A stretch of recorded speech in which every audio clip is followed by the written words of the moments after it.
నిజంగా చంద్రబాబు నాయుడు గారు ఈ సిగ్గుమాలిన రాజకీయాలు ఎప్పుడు మానుకుంటారో నాకు అర్థం కావట్లేదు. ఆయన 40 ఏళ్ళు రాజకీయ ఎక్స్పీరియన్స్, ఇండియాలోనే నేనే టాలెస్ట్ లీడర్ అని చెప్పుకుంటాడు. అటువంటి రాజకీయ నాయకుడు ఇదా రాజకీయం? నిన్న అసెంబ్లీలో వైఎస్ జగన్మోహన్ రెడ్డి తన సొంత బాబాయిని గొడ్డలి కొడుతూ చంపేశాడు అనే విధంగా మాట్లాడారు. ఇవాళ అసెంబ్లీలో విజయమ్మ షర్మిలని రోడ్డు మీదకు నెట్టేశాడు అని మాట్లాడుతున్నారు.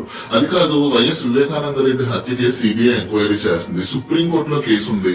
కోర్టులో కేసులో ఉన్న చంద్రబాబు నాయుడు గారు మీరు ఎలా అసెంబ్లీలోకి తీసుకొచ్చి మాట్లాడతారు? అంత మాత్రం మీకు సిగ్గు లేదా బుద్ధి లేదా?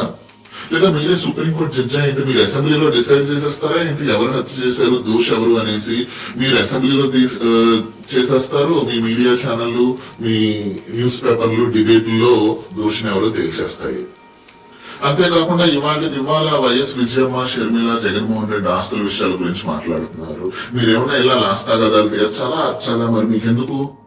మీరు అసెంబ్లీలో మాట్లాడాల్సింది చంద్రబాబు నాయుడు గారు ప్రత్యేక హోదా మీద, అమరావతి బిల్డింగ్ మీద, పోలవరం బిల్డింగ్ మీద, వైజాగ్ స్టీల్ ప్లాంట్ మీద, రాష్ట్ర బడ్జెట్ మీద, కేంద్ర బడ్జెట్ మీద, ప్రజా సమస్యల మీద, నిరుద్యోగుల సమస్యల మీద, మిర్చి రైతుల సమస్యల మీద, రాష్ట్రంలో జరుగుతున్న అన్యాయాలు, అరాచకాలు మీద చంద్రబాబు నాయుడు గారు. జగన్మోహన్ రెడ్డి ఆస్తి తగాదాలు, జగన్మోహన్ రెడ్డి ఇంట్లో గొడవల గురించి కాదు. ఇప్పటికన్నా సిగ్గు తెచ్చుకొని మీ 40 ఏళ్ళ ఎక్స్పీరియన్స్ ని రాష్ట్రానికి సరిగ్గా ఉపయోగించండి.